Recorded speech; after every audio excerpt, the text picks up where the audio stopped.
ಎಲ್ಲರಿಗೂ ನಮಸ್ಕಾರ. ನಾನು ನಿಮ್ಮ ಸುಮಾ ಪಾಟೀಲ್. ಶ್ರೀ ಶಕ್ತಿ ಸವಿರುಚಿಯಿಂದ ಒಂದು ಮಸಾಲೆ ಪೌಡ್ರ್ನೊಂದಿಗೆ ಬಂದನು. ಇದು ನಿಮಗೆ ಗೊತ್ತಾಗಿರಬೇಕು, ಯಾವುದೋ ಒಂದು ಮಸಾಲೆ ಪೌಡ್ರೊಂದಿಗೆ ಬಂದಾರು ಸುಮಾ ಅವರು ಅಂತ ಈ ಕಾಸ. ನಾನು ಇದನ್ನು ಮಸಾಲೆ ಮಾಡಿರೋದು ಪಾವ್ ಭಾಜಿ ಮಸಾಲೆ ಮಾಡಿದನು. ಆಲ್ರೆಡಿ ಪಾವ್ ಭಾಜಿದ ಫುಲ್ ರೆಸಿಪಿ ಹಾಕಿದನು ನಾನು. ಈ ರೀತಿ ನೀವು ಮನೆಯಲ್ಲೇ ಪೌಡ್ರ್ ಮಾಡ್ಕೊಂಡು ನೋಡ್ರಿ. ಪಾವ್ ಭಾಜಿ ಮಸ್ತಾಗಿರ್ತೈತಿ, ಸೂಪರಾಗಿರ್ತೈತಿ ಮತ್ತು ಹೆಲ್ತಿಗೂ ಭಾಳ ಚಲೋ ಐತಿ. ನಾವು ಮನೆಯಲ್ಲೇನೇ ಮಾಡ್ತಿದ್ರೆ ನಮಗೂ ಒಂಥರ ಖುಷಿ ಇರ್ತೈತಿ. ಪಾವ್ ಭಾಜಿ ಮಸಾಲೆ ಏನೋ ಒಂದು ರೆಸಿಪಿ ಮಾಡ್ಕೊಂಡು ತಿಂದ್ರು, ನಾವು ಓನಾಗಿ ಮಾಡ್ಕೊಂಡು ತಿನ್ನೋದು ಭಾಳ ನಮಗೆ ಖುಷಿ ಕೊಡ್ತೈತಿ. ನೀವು ಹೊರಗಡೆ ಪೌಡ್ರ್ ಪ್ಯಾಕೆಟ್ ತಂದು ಮಾಡೋದು ಏನೋ ಒಂದು ಅರ್ಜೆಂಟಿಗೆ ನಡಿತೈತಿ, ಫ್ರೀ ಆಗಿದ್ದಾಗ ಮಾಡ್ಕೋಬೋದು. ಇದನ್ನು ಪೌಡ್ರ್ ಮಾಡ್ಕೊಳಕ್ಕೆ ನಾನು ಒಂದು ಸ್ವಲ್ಪ ಕ್ವಾಂಟಿಟಿ ಒಳಗೆ ಮಾಡ್ಕೊತನು. ಅರ್ಧ ಬಟ್ಲ ಜೀರಿಗೆ, ಅರ್ಧ ಬಟ್ಲ ಸೇಮ್ ಕ್ವಾಂಟಿಟಿ ಒಳಗೆ ಕೊತ್ತಂಬರಿ ಕಾಳು, ಜೀರಿಗೆ, ಆಮೇಲೆ ಒಂದು ಚಕ್ಕರ್ ಮೊಗ್ಗು, 2 ಏಲಕ್ಕಿ, ಒಂದು 4 ಲವಂಗು, ಒಂದು ಗುಡ್ಡದ ಏಲಕ್ಕಿ, 2 ಪಲಾವ್ ಎಲೆ, ಒಂದು ಅರ್ಧ ಇಂಚಿನಷ್ಟು ಚಕ್ಕೆ. ಈ ಪಾವ್ ಭಾಜಿಗೆ ರುಚಿ ಹೆಚ್ಚು ಕೊಡೋದು ಆಮ್ಚೂರ್ ಪೌಡ್ರು ಮತ್ತು ಬ್ಲ್ಯಾಕ್ ಸಾಲ್ಟು. ಆಮೇಲೆ ಮೆಣಸಿನ್ಕಾಳು ಒಂದು 2 ಚಮಚೆ, 1-2 ಒಣ ಮೆಣಸಿನ್ಕಾಯಿ ಮತ್ತು ಒಂದಿಷ್ಟು ಸ್ವಲ್ಪ ನಾನು ಒಣ ಕೊಬ್ಬರಿ ತೊಗೊಂಡನು. ನೀವು ಒಣ ಮೆಣಸಿನ್ಕಾಯಿ ಇಲ್ಲಂದಾರು ಸ್ಕಿಟ್ ಮಾಡಿ ಕಾಸ ಪುಡಿ ಮಾಡ್ಕೊಳ್ಳುವಾಗ ಖಾರದ ಪುಡಿ ಹಾಕಿರು, ಗೊಡ್ಗಾರ ಹಾಕಿದ್ರು, ಪುಡಿಗಾರ ಅಂತೀವಲ್ಲ ನಾವು, ಅದನ್ನು ಹಾಕಿರೂ ಬರ್ತೈತಿ. ಇವನ್ನೆಲ್ಲ ಮಸಾಲೆಗಳು ಒಂದು ಸಣ್ಣ ಉರಿಯಲ್ಲೇ ಎಲ್ಲನೂ ಒಮ್ಮೆ ಹಾಕಿ ಕಾಸ ಹುರಿಬೇಕು. ಒಂದು ಸ್ವಲ್ಪ ಘಮ ಬರೋ ಮಾಟ ಚಂದಾಗ ಹುರಿಬೇಕು. ಅಂದ್ರೆ ನಾವು ಇದಾಗ್ತೈತಿ, ಭಾಳ ಜೋರು ಹುರಿದ್ವಿ ಅಂದ್ರೆ ಅದೆಲ್ಲ ಹೊತ್ತೋ ಚಾನ್ಸಸ್ ಇರ್ತೈತಿ. ಅದಕ್ಕೆ ಸಣ್ಣ ಉರಿ ಒಳಗನೆ ಈ ರೀತಿ ಘಮ ಬರೋ ಮಟ್ಟ ಹುರಿದ ಕಾಸ ಒಂದು ಪ್ಲೇಟಿಗೆ ಸೈಡ್ ತಕ್ಕೊಂಡು, ಆಮೇಲೆ ಒಣ ಮೆಣಸಿನ್ಕಾಯಿ ನೀವು ಬೇಕಂದ್ರೆ ಸಪ್ರೇಟು ಹುರ್ಕೋಬೋದು. ಅಂದ್ರೆ ಕೊಬ್ಬರಿ, ಒಣ ಮೆಣಸಿನ್ಕಾಯಿ ಅವು ಒಂದು ಸ್ವಲ್ಪ ಹುರಿದಿರ್ಕಿಲ್ಲ ನಾನು ಒಂದು ಸ್ವಲ್ಪ ಮತ್ತು ಕಡಾಯದೊಳಗೆ ಹಾಕಿಬಿಟ್ಟು ಇವೆಲ್ಲ ಏನು ಬಿಸಿ ಇರ್ತಾವಲ್ಲ ಅವಾಗನ ಒಂದು ಸ್ಪೂನ್ನಷ್ಟು ಕಸಗಸಿ ಹಾಕೀನಿ. ಅಂದ್ರೆ ಅದು ಬಿಸಿ ಒಳಗನ ಅದು ಹುರಿತೈತಿ.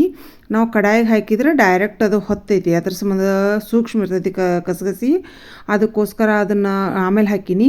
ಆಮೇಲೆ ಇವೇನು ದಪ್ಪನು ಎಲ್ಲ ಐಟಮ್ಸ್ ಇರ್ತಾವಲ್ಲ, ಚಕ್ಕರ್ ಮೊಗ್ಗಿ, ಚಿಕ್ಕಿ, ಅವನ್ನೆಲ್ಲ ಕೊಬ್ಬರಿ, ಒಣ ಮೆಣಸಿನ್ಕಾಯಿ ಸ್ವಲ್ಪ ತರಿಯಾಗಿ ರುಬ್ಬೆ, ಆಮೇಲೆ ಕೊತ್ತಂಬರಿ ಕಾಳು, ಆಮೇಲೆ ಆಮ್ಚೂರ್ ಪೌಡ್ರು ಮತ್ತು ಬ್ಲ್ಯಾಕ್ ಸಾಲ್ಟು ಇವನ್ನೆರಡೂ ಹಾಕಿ ಕಾಸ ನಾವು ಪೌಡ್ರ್ ಮಾಡಿ ಇಟ್ಕೊಂಡ್ಬಿಡ್ಬೋದು. ಗೊಡ್ಗಾರ ಹಾಕೋರು ಈ ಪ್ರೊಸೆಸ್ ಒಳಗೆ ಹಾಕಬೇಕು. ಅಂದ್ರೆ ಕೊತ್ತಂಬರಿ ಕಾಳು ಹಾಕ್ತಿರ್ತಾವಲ್ಲ ಆ ಪ್ರೊಸೆಸ್ ಒಳಗೆ ಹಾಕಿ ಕಾಸ ಒಂದು ಕಾಜಿನ ಬಾಟ್ಲಿದೊಳಗೆ ಈ ರೀತಿ ಮಾಡಿ ಇಟ್ಕೊಂಡ್ರಂದ್ರೆ ನೀವು ಪಾವ್ ಭಾಜಿ ಯಾವ ಬೇಕಾದರೂ ಮನೆಯಲ್ಲಿ ಮಾಡ್ಕೋಬೋದು. ಭಾಳ ರುಚಿಯಾಗಿರ್ತೈತಿ. ಮತ್ತು ಇದನ್ನು ಪಾವ್ ಭಾಜಿ ಮಾಡ್ಕೊಳಕ್ಕೆ ಈ ಸಲ ನಾನು ಬರೀ ಬಟಾಟೆ ಅಷ್ಟೇ ಯೂಸ್ ಮಾಡಿಲ್ಲ, ವಟಾಣಿ ಕಾಳು, ಬಟಾಟಿಲೇನೋ ಮಾಡ್ಬೋದು. ಈ ಸಲ ನಾನು ಬೀಟ್ರೂಟ, ಗಜ್ಜರಿ ಹಾಕಿ ಕಾಸ ಮಾಡತ್ತನು. ಇದಕ್ಕೆ ಫ್ಲವರ್ ಇದ್ರೂ ಹಾಕೋಬೋದು, ನಾನು ಫ್ಲವರ್ ಇರಾಕಿಲ್ಲ ಅದಕ್ಕೋಸ್ಕರ ಹಾಕಿಲ್ಲ. ಫ್ಲವರ್ ಹಾಕ್ಕೊಂಡ್ರೂ ಟೇಸ್ಟ್ ಆಗ್ತೈತಿ. ಬಟಾಟಿ, ಬೀಟ್ರೂಟ, ಗಜ್ಜರಿ ಅವನ್ನೆರಡೂ ಮೂರೂ ಒಂದು 5-6 ಸೀಟಿ ಮಾಡ್ಕೊಂಡು ಕುದಿಸ್ಕೋಬೇಕು. 5-6 ಸೀಟಿ, ಯಾಕಂದ್ರೆ ಬೀಟ್ರೂಟ್ ಒಂದು ಸ್ವಲ್ಪ ಗಟ್ಟಿ ಪದಾರ್ಥ ಇರೋದ್ರಿಂದ ಒಂದು ಸ್ವಲ್ಪ ಹೆಚ್ಚಿಗೆ ಕುದಿಸ್ಬೇಕು. ಅಲ್ಲ ಬೆಳ್ಳುಳ್ಳಿ ಪೇಸ್ಟ್, ನಾವು ಯಾವುದೋ ಒಂದು ಅಡುಗೆಗೆ ನೀವು ಅಲ್ಲ ಬೆಳ್ಳುಳ್ಳಿ ಪೇಸ್ಟ್ ಹಾಕಿ ನೋಡ್ರಿ, ಅದ್ರ ರುಚಿ ಹೆಂಗಾಗಿರ್ತೈತಿ. ಮತ್ತು ಇದು ಎಲ್ಲ ಬೆಳ್ಳುಳ್ಳಿ ತಿನ್ನೋದ್ರಿಂದ ಹೆಲ್ತಿಗೂ ಭಾಳ ಚಲೋ ಇರ್ತೈತಿ. ಅದಕ್ಕೋಸ್ಕರ ಅಲ್ಲ ಬೆಳ್ಳುಳ್ಳಿ ಪೇಸ್ಟ್ನ ಆಲ್ಮೋಸ್ಟ್ ಎಲ್ಲ ಅಡುಗೆ ಒಳಗೆ ಬಳಸ್ತಾನು. ಆಲ್ರೆಡಿ ನಾನು ಇದನ್ನು ಹಾಕಿದನು, ವಿಡಿಯೋ ನಿಮ್ಗೆ ಪಾವ್ ಭಾಜಿ ಮಸಾಲೆ ಮಾಡಿದೆ ನಾನು, ಅದರ ಸಂಬಂಧ ಒಂದು ಸ್ವಲ್ಪ ಹಾಕತ್ತನು. ಕಡಾಯಿಗೆ ಒಗ್ಗರಣೆಗೆ ಒಂದು ಸ್ವಲ್ಪ ಎಣ್ಣೆ ಹಾಕಿ ಕಾಸ ಅಲ್ಲ ಬೆಳ್ಳುಳ್ಳಿ ಪೇಸ್ಟು, ಉಳ್ಳಾಗಡ್ಡಿ, ಟೊಮೆಟೋನ ಹೆಂಚಿಟ್ಕೊಂಡಿದ್ದು ಮತ್ತು ಹಸಿ ಬಟಾಣಿ ಕಾಳು ಒಂದು ಸ್ವಲ್ಪ ನಾನು ಡಬ್ಬಕ್ಕೆ ಹಾಕಿದ್ನಿ. ಈ ರೀತಿ ಅವನ್ನೆಲ್ಲ ಹಾಕಿ ಒಂದು ಸ್ವಲ್ಪ ಅವನ್ನೆಲ್ಲ ಕಲರ್ ಚೇಂಜ್ ಆಗೋ ಮಟ್ಟ ಹುರಿದ ಕಾಸ ಪಾವ್ ಭಾಜಿ ಮಸಾಲ ನಾನು ಇದನ್ನು 4 ಮಂದಿಗೆ ಆಗೋಷ್ಟು ಮಾಡಿದ್ನಿ. ಒಂದು 2 ಚಮಚದಷ್ಟು ಮಸಾಲೆ ಹಾಕಿದನು. ಆಮೇಲೆ ರುಚಿಗೆ ತಕ್ಕಷ್ಟು ಗೊಡ್ಗಾರ ಹಾಕ್ಬೋದು. ಅಂದ್ರೆ ನಾವು ಒಂದು ಸ್ವಲ್ಪ ಮಸಾಲೆಗೂ ಖಾರ ಹಾಕಿರೋದ್ರಿಂದ ಒಂದು ಅರ್ಧ ಚಮಚದಷ್ಟು ನಾನು ಖಾರ ಹಾಕಿದನು. ಈ ರೀತಿ ಅದು ಎಣ್ಣೆ ಬಿಡೋ ಮಾಟ ಎಲ್ಲ ಚೆಂದಾಗ ಕುದಿಸ್ಬೇಕು. ಒಂದು ಯಾವಾಗಿದ್ರೂ ಹೇಳ್ತಾನು, ನಾವೆಲ್ಲ ಈ ಸ್ಪೈಸಿ ಮಸಾಲೆಗಳು ಹಾಕಿರ್ತವಲ್ಲ ಅದು ಎಣ್ಣೆ ಬಿಡೋ ಮಟ್ಟ ಕುದಿಸ್ರನ್ನ ರುಚಿ ಹೆಚ್ಚಾಕೈತೆ ಅಂತ ಕಾಸ. ಆಮೇಲೆ ನಾವು ಬಟಾಟಿದು ಎಲ್ಲ ಕುದ್ದಿದ್ದಿಲ್ಲ, ಅವನ್ನೆಲ್ಲ ಸ್ಮ್ಯಾಶರ್ ಸಹಾಯದಿಂದ ಎಲ್ಲ ಸ್ಮ್ಯಾಶ್ ಮಾಡಿ ಕಾಸ ಇದನ್ನು ಅದೇನು ಒಗ್ಗರಣೆ ಕುದಿರ್ತೈತಲ್ಲ ಅದಕ್ಕೆ ಹಾಕಿದ್ನಿ. ಹಾಕಿ ನಿಮಗೆ ಎಷ್ಟು ಕ್ವಾಂಟಿಟಿ ಹೆಂಗೆ ಅಂದ್ರೆ ಒಬ್ಬೊಬ್ರು ತಿಳು ಇಷ್ಟಪಡ್ತಾರೆ, ಒಬ್ಬೊಬ್ರು ಗಟ್ಟಿ ಇಷ್ಟಪಡ್ತಾರೋ, ನಿಮಗೆ ಹೆಂಗೆ ಬೇಕಲ್ಲ ಆ ಕ್ವಾಂಟಿಟಿ ಒಳಗೆ ನೀವು ಮಾಡ್ಕೋಬೋದು. ನಾನು ಈ ಪಾವ್ ಭಾಜಿ ಒಂದು ಸ್ವಲ್ಪ ಮೀಡಿಯಮ್ ಮಾಡಿ ಕಾಸ ಈ ರೀತಿ ರೆಡಿ ಮಾಡ್ಕೊಂಡು, ಇದೊಂದು ಸ್ವಲ್ಪ ಬೀಟ್ರೂಟ್ ಹಾಕಿರೋದ್ರಿಂದ ರೆಡ್ಡಿಶ್ ಆಗಿ ಕಾಣತೈತಿ, ಭಾಳ ಚೆಂದಾಗಿತ್ತು ಮತ್ತು ರುಚಿನೂ ಮಾತ್ರ ಸಖತ್ತಾಗಿತ್ತು.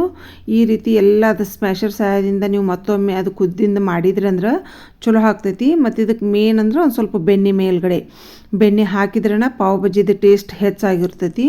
ಅದಕ್ಕೋಸ್ಕರ ನೀವು ಒಂದು ಸ್ವಲ್ಪ ಮ್ಯಾಲೆ ಬೆಣ್ಣೆ ಹಾಕ್ಕೊಂಡು ತಿಂದ್ರೆ ಅಂತೂ ಭಾಳ ಸೂಪರ್ ಆಕೈತಿ. ಆಮೇಲೆ ನಾವು ಪಾವ್ ಬಣ್ಣ ಒಂದು ಸ್ವಲ್ಪ ತೆವಿಗೆ ಒಂದು ಸ್ವಲ್ಪ ಬೆಣ್ಣೆ ಹಾಕಿ ಅದು ಬೆಣ್ಣೆನ ಭಾಳ ಕಾಟೈತಿ, ಒಂದು ಸ್ವಲ್ಪ ಎಣ್ಣೆ ಹಾಕಿ ಎರಡೂ ಹಾಕಿ ಮಿಕ್ಸ್ ಮಾಡಿ ಪಾವ್ ಬಣ್ಣ ಒಂದು ಸ್ವಲ್ಪ ಬಿಸಿ ಮಾಡ್ಕೋಬೇಕು. ಕಟ್ ಮಾಡಿ ಬಿಸಿ ಮಾಡ್ರೂ ಬರ್ತೈತಿ, ಹಿಂಗೆ ಮೇಲ್ಗಡೆ ಒಂದು ಸ್ವಲ್ಪ ಹೊರಗಡೆ ಅಷ್ಟೇ ಬಿಸಿ ಮಾಡ್ಕೊಂಡು ಪಾವ್ ಭಾಜಿ ಮಾಡ್ಕೊಂಡು ನೀವು ಮನೆಯಲ್ಲೇ ಮಾಡ್ಕೊತೀನಿ ನೋಡಿರಿ. ರುಚಿ ಮಾತ್ರ ಸೇಮ್ ನೀವು ಅಂಗಡಿ ಒಳಗೆ ಏನು ಪ್ಯಾಕೆಟ್ ತರ್ತಾರಲ್ಲ ಅದೇ ಟೇಸ್ಟ್ ಬರ್ತೈತಿ. ಮಸಾಲೆ ಪೌಡ್ರ್ ಅಂತೂ ಭಾಳ ಬೆಸ್ಟ್ ಆಗಿತ್ತು.